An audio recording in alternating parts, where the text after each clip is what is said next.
and I already use Gemini in the docs, what's it called, sheets or whatever they call it, and it's very good. So yeah, I think Renaissance from Google. But you were right, they did dip market share, so you were still right, but we're not predicting that anymore. I love, this is my favorite sentence, when somebody says you were right. You're always right, Joe. Yes, I know. And then we both had two fun ones which came out to be correct. So you predicted people would develop an emotional attachments to AI chatbots.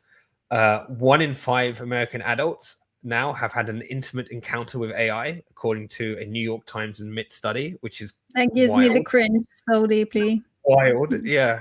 72% of US teenagers have used AI companions at least once, which is huge. And again, like, can I just say, interruption, kids, go out, meet people. Yeah. Don't do this. It's not good. Don't do it. And 52% of them do it several times a month. So that is crazy. And I'm sure you've seen like all these news stories about like the guy who's in love with ChatGPT, but he's got his wife and he's kind of sitting there talking to ChatGPT and his wife is there. What about the woman that married her chatbot? I mean, no shit, that actually happened. Yeah. I mean, for me, it makes me sad. It just like basically shows what a lonely world we live in and how difficult it is to create a genuine human connection. Now we are so connected technically, but we are so disconnected. So yeah, it's sad. Like, it shouldn't be like that. It's tough. And the one I got right, these have all been your ones that came true, but I predicted AI translations for pets. So I like to do the wild and off the wall one. So last year I said that we'd have that in 2025. And obviously it's not quite here, but Baidu, the big Chinese AI company, filed a patent in 2025 to decode animal sounds. And it collects vocal sounds, behavioral patterns, and body languages and all this kind of stuff. And it's decoding it. So although it's not here yet, I think I get half a point because it's it's happening, it's coming. We're giving you the half a point, Max. Don't you worry. There we go. So three to you, 0.5 to me. But hopefully, you're going to have a comeback in 2026. Exactly. Cool. So do you want to kick us off with your top AI/e-commerce prediction?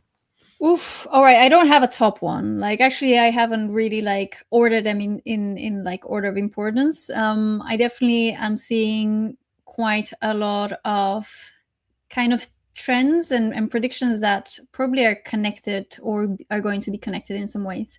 The first one is, my prediction is that, firstly, actually, these I'm going to go together because they are connected. So the first one is that by end of 2026, my prediction is that at least like 30 to 40% of all social media content, whether it's on X, LinkedIn, TikTok, Instagram, is going to be synthetic. So like basically AI generated or AI enhanced. So there doesn't need to be much more said about that. You understand what underpins this. Obviously, like Sora 2, like basically just endless amount of AI slop happening. But I also think that because of this constant downpour of bad AI content, there will be almost like a sort of a comeback of human-made content. And I think much more premium value will be placed on that, where that is going to be connected like offshoot of little things like specific smaller communities that are very focused on human-made content, human-made knowledge, human-made value, whatever, like are going to sort of become much more present, because again, the mainstream is going to be so oversaturated with AI that people would want to go back to some sort of more genuine, real connection. Like, I feel like the phrase of the end of 2025 was, is this made by AI, at least from a social media point of view. And so I think that's one part of it. I think the reason why also human-made content is going to have a massive comeback and people would be willing to pay more is because actually the current model is unsustainable from just a point of view of information creation.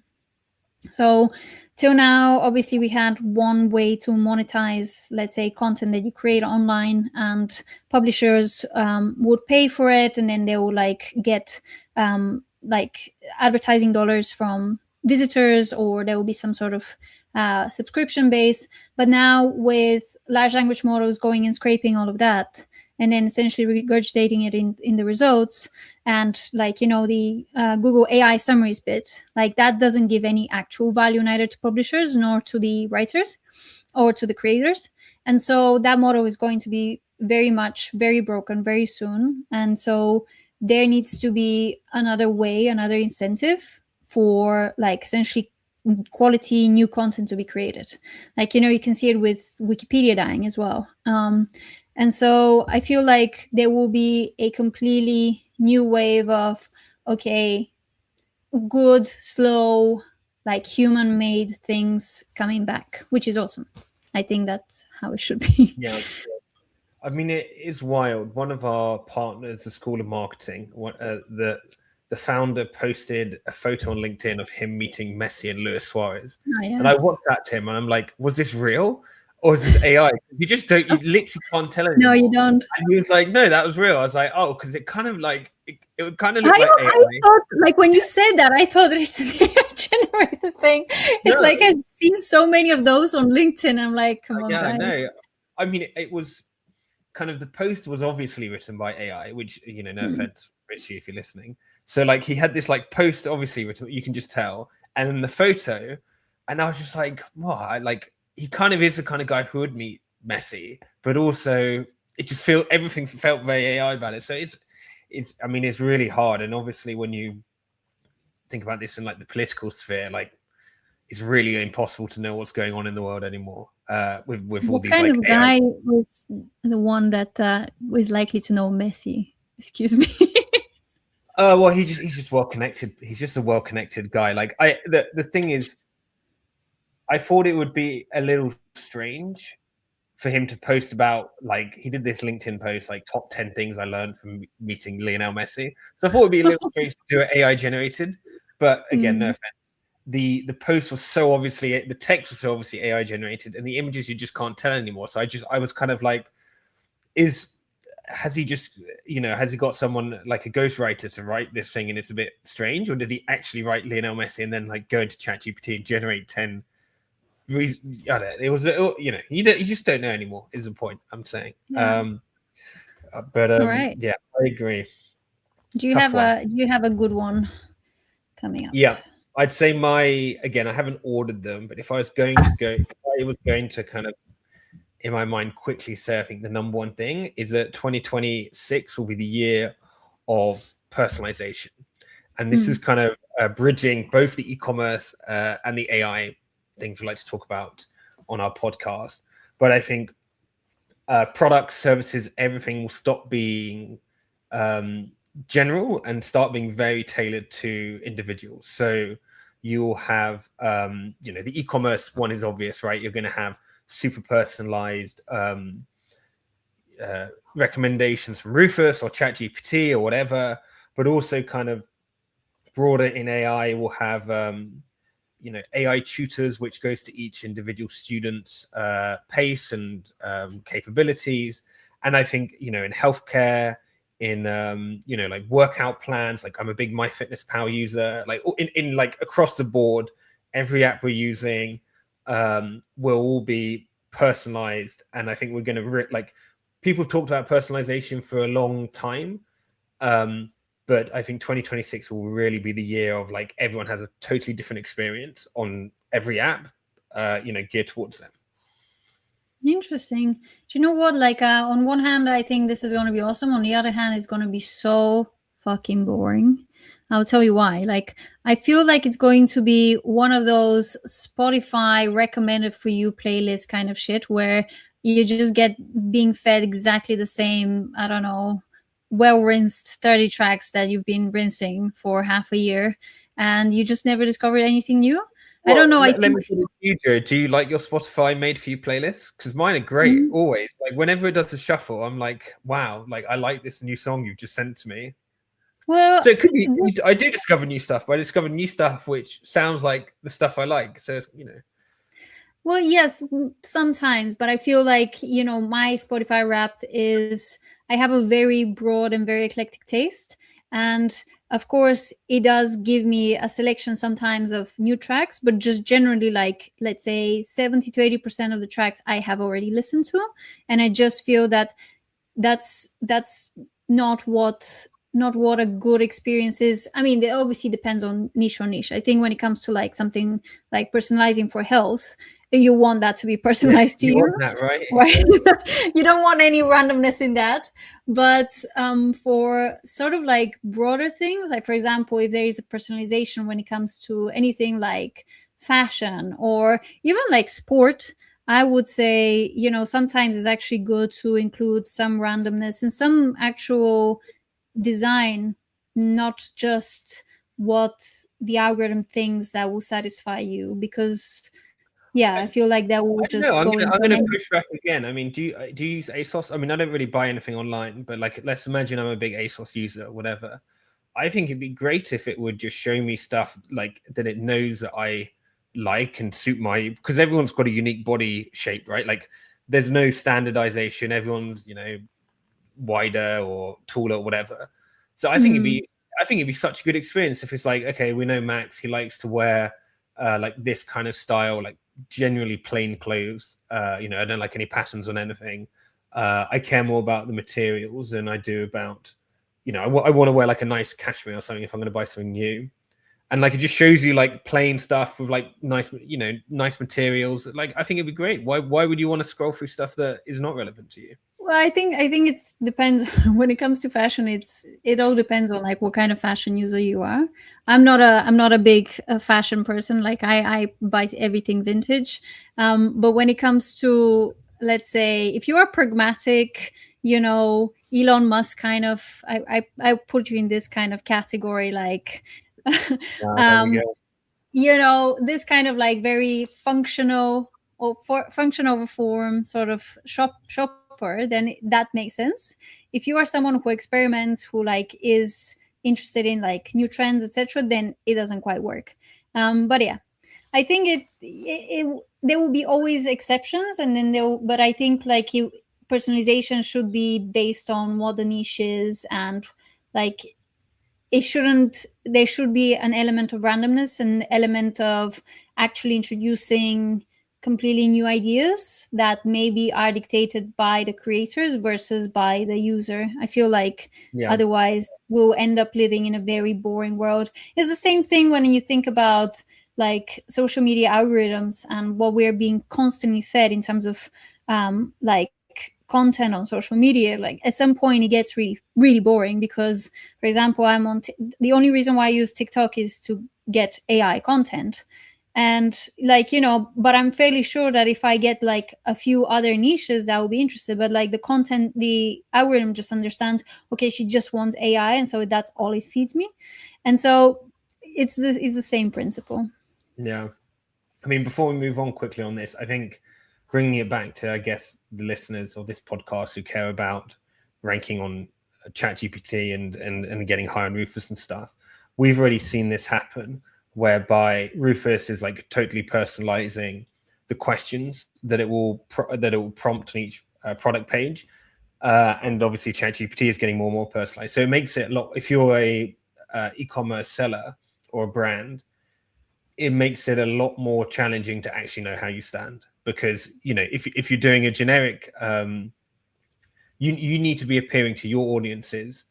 And if you're doing like a generic ranking of like, oh, how do I, what's my visibility in ChatGPT or whatever, it may be totally different to actually the people that you want to see it. Are they seeing it? So that's, I think it's going to be interesting in terms of like on our side as Zoma's standpoint from like the product perspective. But like I totally think this is going to be the year of personalization, shopping, and everything. But Yeah. yeah, Joe, do you want to take the next one? Yeah, absolutely. I think that's actually kind of connected with personalization. I feel that 2026 is going to be the year where much more um, noise and much more prominence is going to come to anything to do with AI wearables and AI powered hardware. So, from a point of view that I think the adoption will be probably wider. I'm very curious to see what Apple does. I mean, they're so far behind, but I feel that they will have some sort of comeback. But I feel that the really interesting piece, and particularly for an e-commerce perspective, is going to be all of the non-structured data that is going to be available through the use of like AI wearables and hardware. So, we have something like the Meta glasses, the Snapchat glasses. Google is rolling out some glasses. Amazon is rolling out some glasses. I mean, people are betting on glasses hard. And obviously, OpenAI and Johnny Ive are also developing some sort of wearable that is going to be available in 2026. And I feel that, of course, the first wave is going to be the early adopters. But I think as long as it's genuinely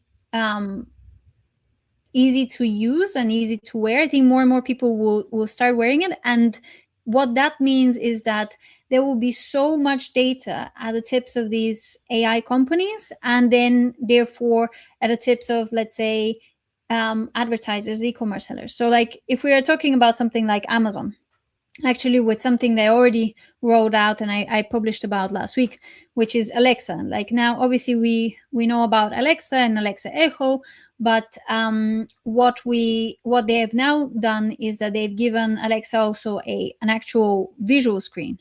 So the interaction doesn't just happen through voice, and I know you're going to talk about voice, but it doesn't just happen through voice, it happens through also visual. But the point is that every conversation we have, even if it's like very let's say very kind of boring and banal, like, now is a data source for Alexa and Amazon to know, okay, what's happening in our lives. Now extrapolate that to, let's say, something like glasses.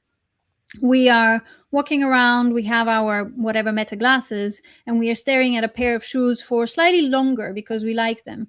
Now Meta knows that this is the particular type of shoe that we like. Well, guess what is going to start getting served on, like, your social media feeds. So I think it's a really interesting point from the sort of the just from the user experience, like how much more we are going to be connected with AI just through the enablement through hardware, but also the data point and how much these companies are going to know about us in a way that they had never had before. That scares me, but I think that's going to be an even more present thing. Yeah, I mean, I didn't know about this OpenAI physical gadget. I just looked it up as you're talking. Sounds very cool. So from what I can see, it sounds like it's going to be some like an iPod Shuffle, like a little block that you put in your pocket or whatever, and it will record everything.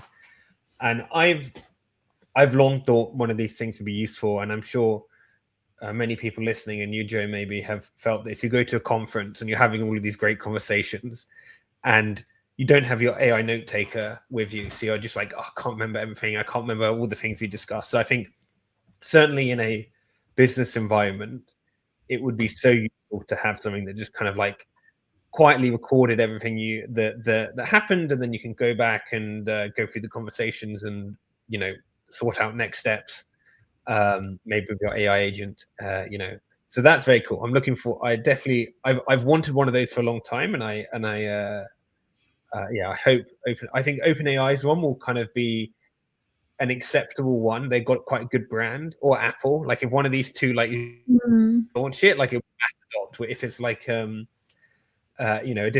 different company which is like slightly less brand, I feel people will not be very comfortable. I don't know, like having that in their day-to-day lives. But yeah, OpenAI at Apple, it's down to you guys. Let's build me my conference recorder, please, so I can make the most out of going to shop. Get your shit together. Do something for Max. All right, what's next? So this is a big one, and my sister, if she's listening, is working on a startup in this space, and I think it's going to be massive. So 2026, the year of interactive video and world models. So we already have the kind of the starter world models in 2025, people like Marble from World Labs and Genie 3 from DeepMind. But basically what this can do is generate an entire 3D environment from a prompt, and then you can walk around in this environment and it will remember it, so it's kind of consistent. So you can kind of like explore these world models and go back on yourself, and it's all consistent. So obviously this is going to, the obvious application is gaming. Like this is going to make gaming very fun.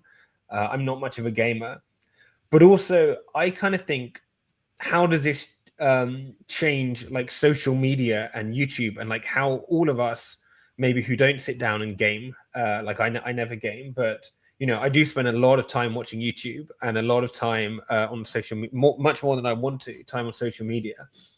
So I'm kind of thinking, I don't exactly know what it will look like, but when we have these world models, how does that change how we interact with video, get news, like all of this stuff? I think is a, if you could kind of like, rather than scrolling Twitter for 5 minutes on a break, you can just like jump into a world model and get some cool insights, or whatever.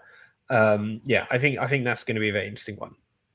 Yeah, 100%. So like actually I think we need to maybe like explain a little bit the distinction between these world models that you're talking about, and also another thing that I actually am gonna write about today, which is world models which are kind of the next new frontier of like the next the next wave after large language models. So obviously I think world models from that point of view also are going to be huge, and I just want to add that because I can get confused. That's what I'm talking about. Yeah, so this okay. The new world models, as in the next the new frontier, the next frontier, whatever you want to call it, of LLMs.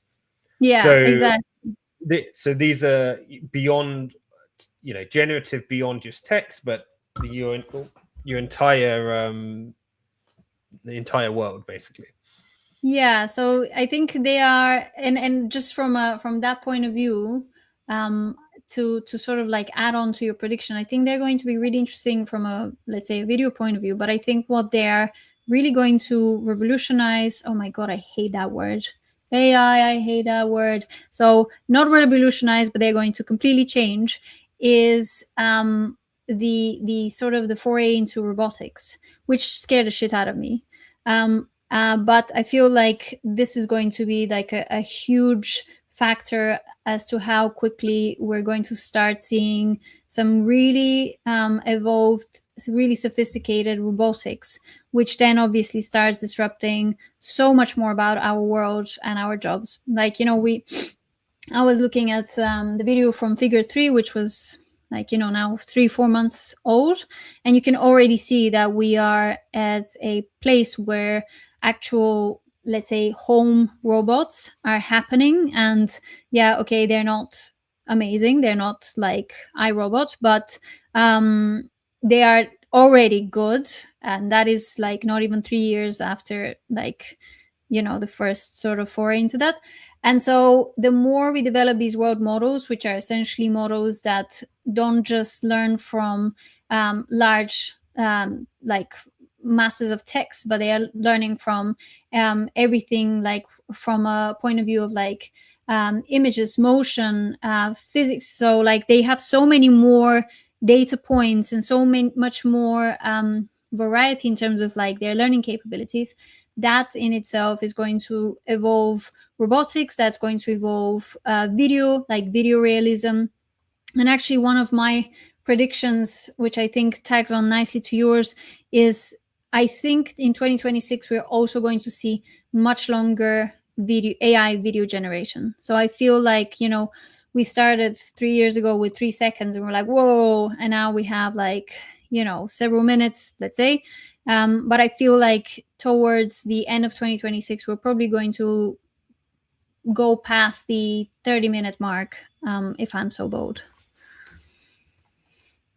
Yeah, I think, well, it relates to kind of like the AI slop one you started with. Like it's going to be inescapable, long videos and stuff. I mean, some of them, it's funny you say this, because actually some of it is quite good. So, for example, I follow this YouTube channel where they take old paintings and they kind of generate from these old paintings what it would really be like to live in, you know, uh, uh, the 4th century London or whatever, or kind of 17th century New York.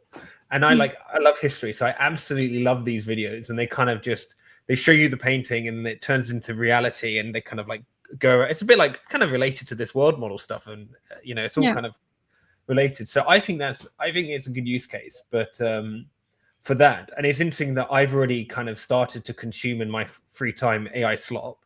Like, it definitely is AI slop, and who knows? I hope it's historically accurate. I guess the only historical accuracy probably is that they start with a painting, and then they just kind of hallucinate from there. But I think there's definitely going to be more and more of this, and it's a crazy the way the world is going. Yeah, I basically anything anything I see in the news or on social media, I always just fact check. Like, I don't ever take anything anymore at face value, just because I've also seen like even news news outlets like taking like AI shit and posting it, because humans are fallible and extra Yeah. fallible nowadays. Well, I mean, now, my experience, I'm obviously not a famous person, but I've been in a few articles now, and it kind of amazed me. Like, the journalists in general get like 50% right. So I'll have a conversation with them, and then they'll write it up, and they'll just get half of it wrong, and you can't edit it, you can't change it. It's like their integrity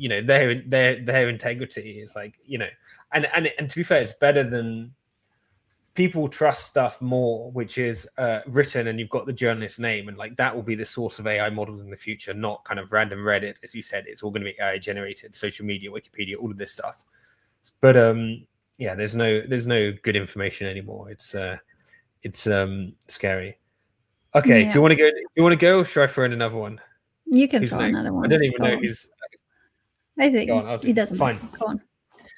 I'm gonna go on a slightly more positive note, rather than getting into like the AI doomster kind of mindset, which is autonomous scientific discovery. So I think 2026 will be the year when models are good enough to self-improve and teach themselves. I mean, they already kind of do this, but basically good enough to set up entirely autonomous AI labs that will just do scientific research and experiments, and will kind of push the boundaries in physics, chemistry, biology, all of these different areas. So I think obviously, depending on how you frame that, either scary or exciting, but in general, obviously science is a neutral thing, and in general, progress is good for everyone. So I think that's a cool one that we'll start to hear more about in 26. Yeah, I think you're right. I think obviously, also with the policies I'm seeing coming out from the US, that is definitely a focus. I think I think if AI can help with that, yeah, awesome. Like, please, that would be great. But let's see. Like, I think there's going to be a lot of also conflicts of interest in that, and in any case, there will be obviously winners and losers. But I think in general, the more AI is used for scientific discoveries and progress, the better. 100%. I have one which is more practical from an e-commerce point of view, and I feel like it really tags along nicely with what you were just talking about, journalism, which is, I feel that digital PR will have a complete renaissance in 2026. So, what we are obviously seeing right now is more and more conversations happening about AEO, how to optimize to be recommended in AI search engines. And obviously, this is a field that I feel like is continuously developing and changing. What, say, ChatGPT cites today might be different in what it's going to cite in like several months. But what definitely is visible is that obviously all of these large language models and AI like chatbots are looking for verifiable sources of information, and within that, obviously, a lot of the sort of the reputable sources are normally digital outlets, so like digital news outlets and respectable media.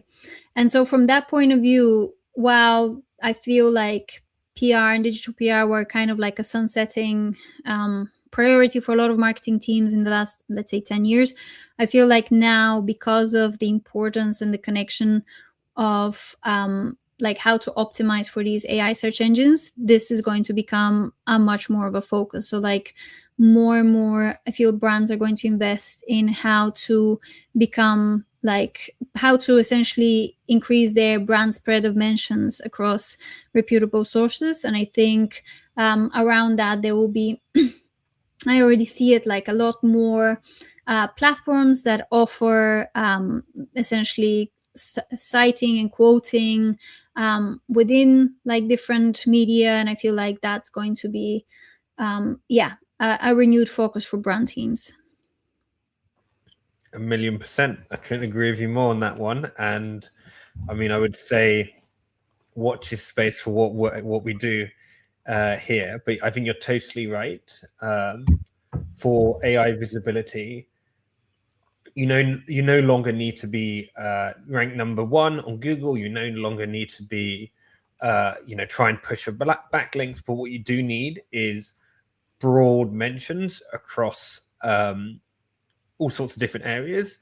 And I think, as you say, I think Reddit and Wikipedia will fast become slop, and these AI engines will be like, well, we can't trust anything from Reddit because it's just 40% AI generated crap. So like, it's no longer, and same for Wikipedia, it's no longer like a source of truth that we can use. The only remaining source of truth will be publications where you have a human journalist, and it's their name, and the folks like New York Times and Business Insider and all these guys will become how AI recommends product A versus product B. So I totally agree. Something we're thinking on very deeply at Azoma. So yeah, I'm with you on that for sure. All right, what do you have next?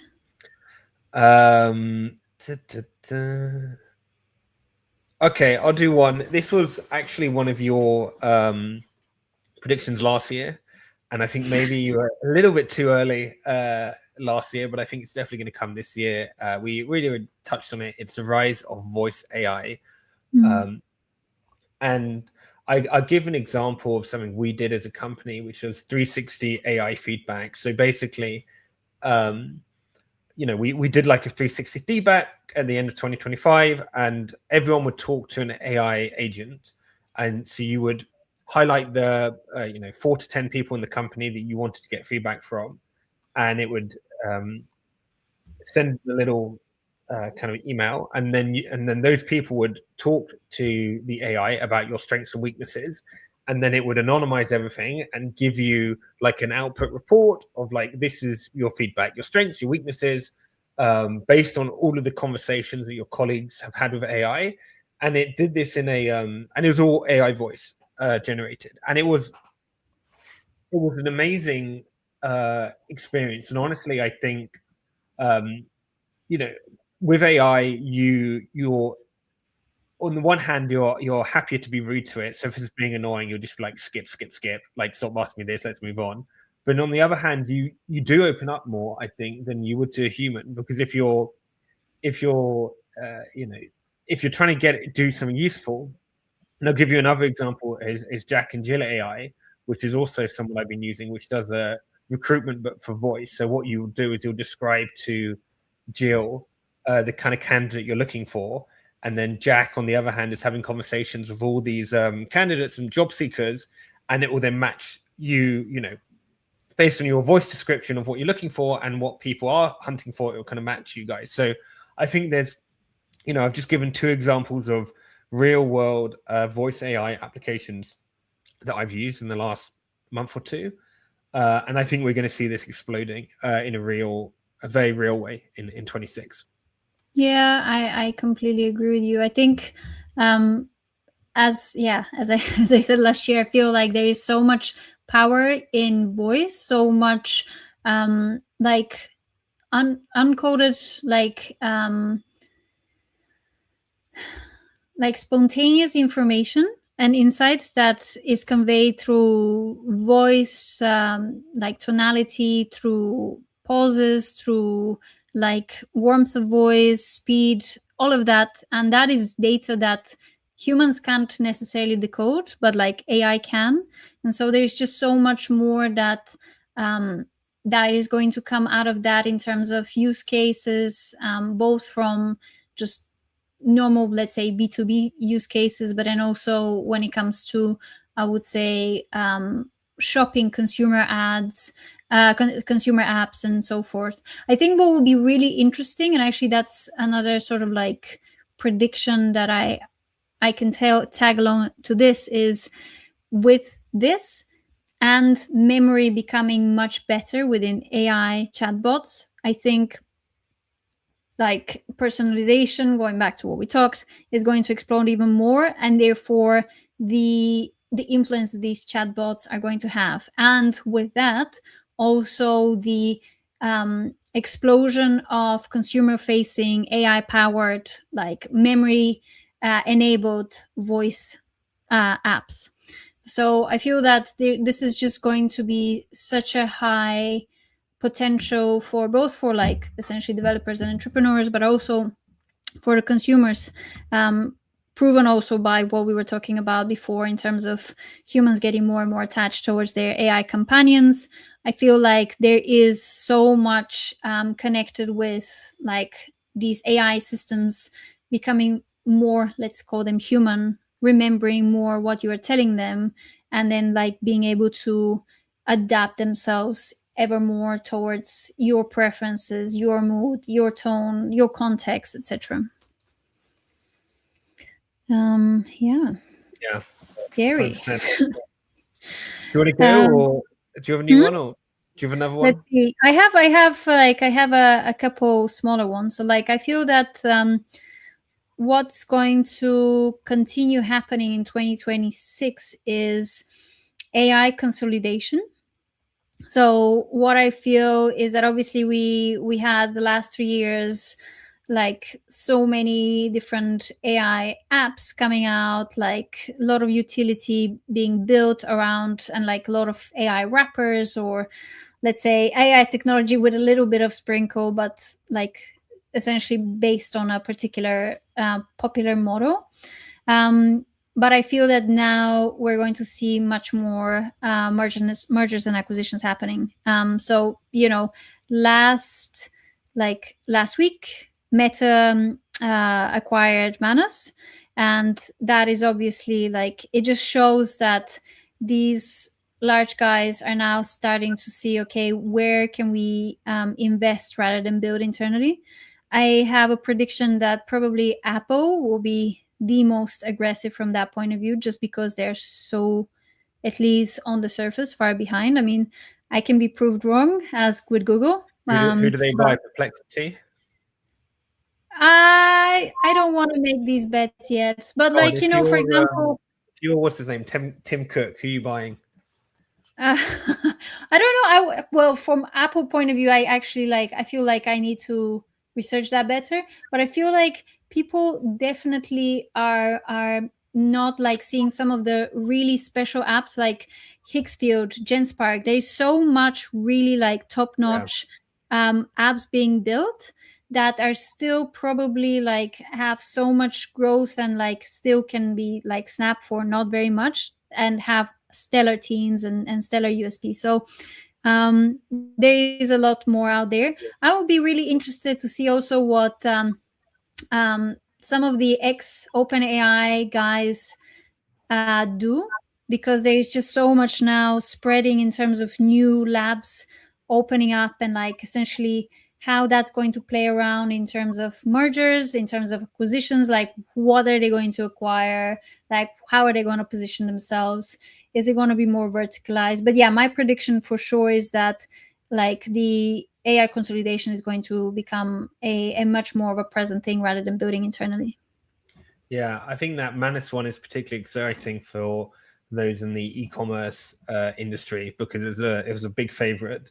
And the one you Mm. mentioned there, GenSpark, like I learned about GenSpark on this podcast we have with Sim earlier this year, and and it's better than ChatGPT. I will literally, if I'm doing like a deep research piece of work, I will put the same prompt into GenSpark and ChatGPT research, and every time GenSpark is better. It's quicker. It's more in depth. It's more accurate. So yeah, I agree. If I was Apple, I think GenSpark is a good one to go for. Honestly, like I think GenSpark and Manus were the two most genuine agentic kind of applications out there. They're not really agents, but they're close. But on the topic of agents, gone. I'll jump into my second last prediction. Agentic shopping 2026 will be the year of agentic shopping, and specifically, this means Rufus. Oh, Max, come on! This is not a prediction. Well, this is not a groundbreaking thing. Well, you say that, but I remember recording the podcast early last year in January. We did two podcasts. We did one with Ritu, and we did one with Andrew Bell and Wana and Danny. And we were doing these Rufus predictions. How much is Rufus gonna, be in terms of search volume? And I said 25%. Everyone else, not to toot my own horn, was below like 5 and 10%. And it was 38% by the end of 2025, according to Sensor Tower data. And we will be getting the founder of Sensor Tower on the podcast shortly. But I mean, the explosion in agentic shopping has been enormous in 25, and 2026, I think it's just going to take over. You may say that it's not a spicy prediction. I think the spicy one is that I think we will get rid of the search bar, and Amazon will feel more like ChatGPT in the sense that you use Rufus. You don't use disagree. 100% disagree. That's my bet against you. I don't think that's going to happen at all. Okay, we'll do a bet for what did we have last time? Like a hot dog and a beer. I'll bet you the hot dog and the beer at the next event that happens by the end of 26. That hot dog was terrible, so let's bet on just some sort of like delicious food. All right. Is it my turn, or do you want to elaborate anymore? Okay, fine. You let's go. See. Okay.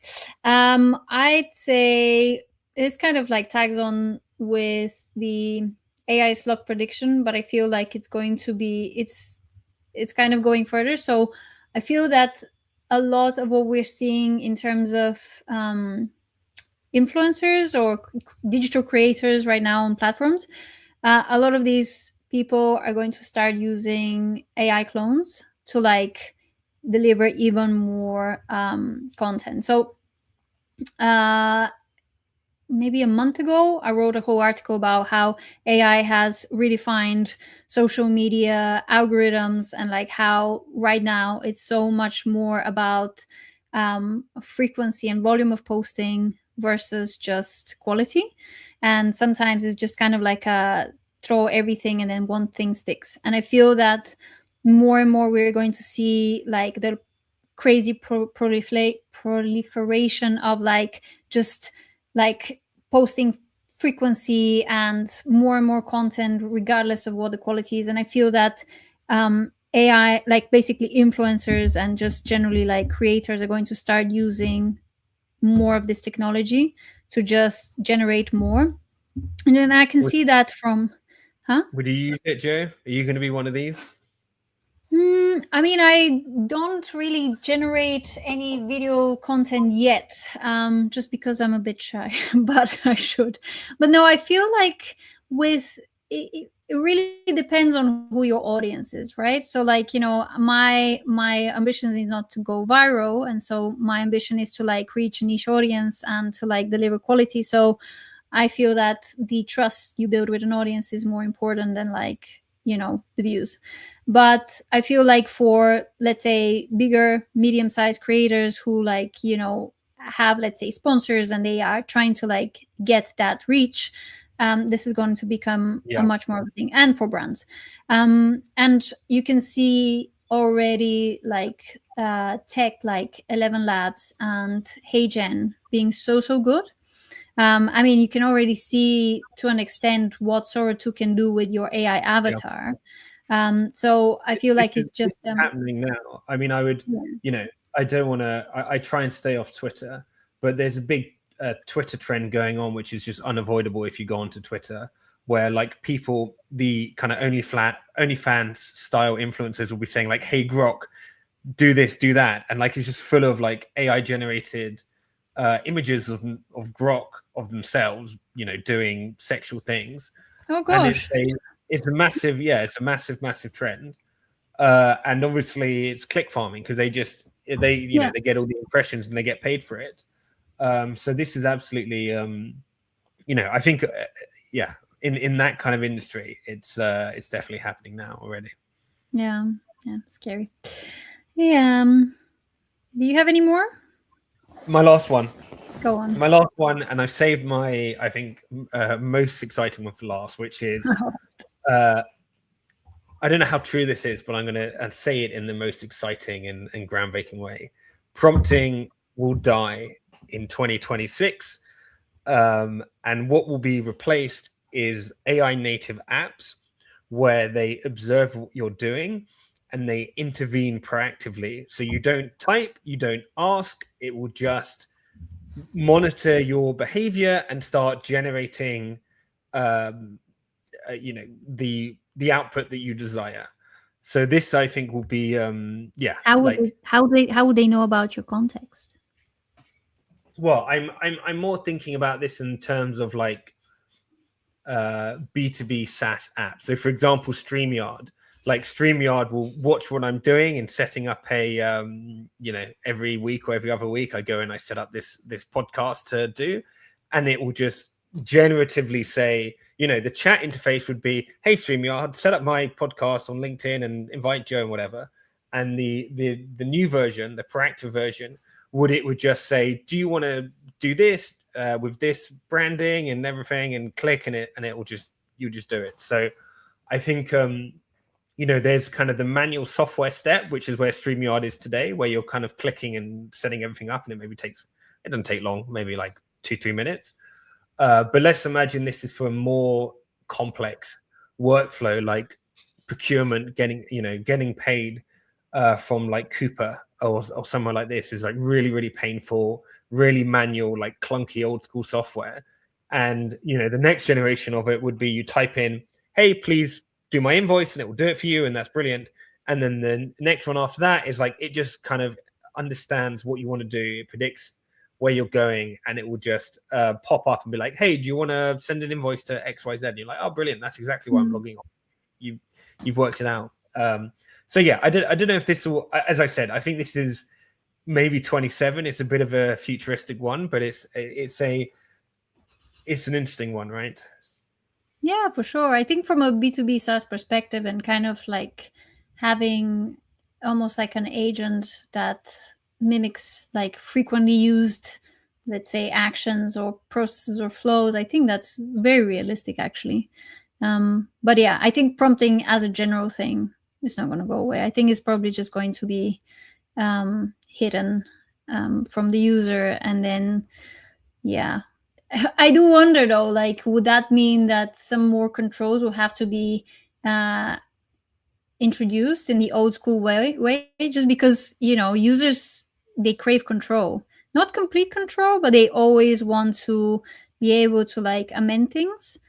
And so, but yeah, I can totally see how there is going to be kind I of a think more of an honestly, it evolution. depends on the software. I think, for example, like Cooper's a good one. When I log into Cooper to get paid by invoice by one of my customers, I just want to get the invoice. Like all the crap that I have to do is really annoying.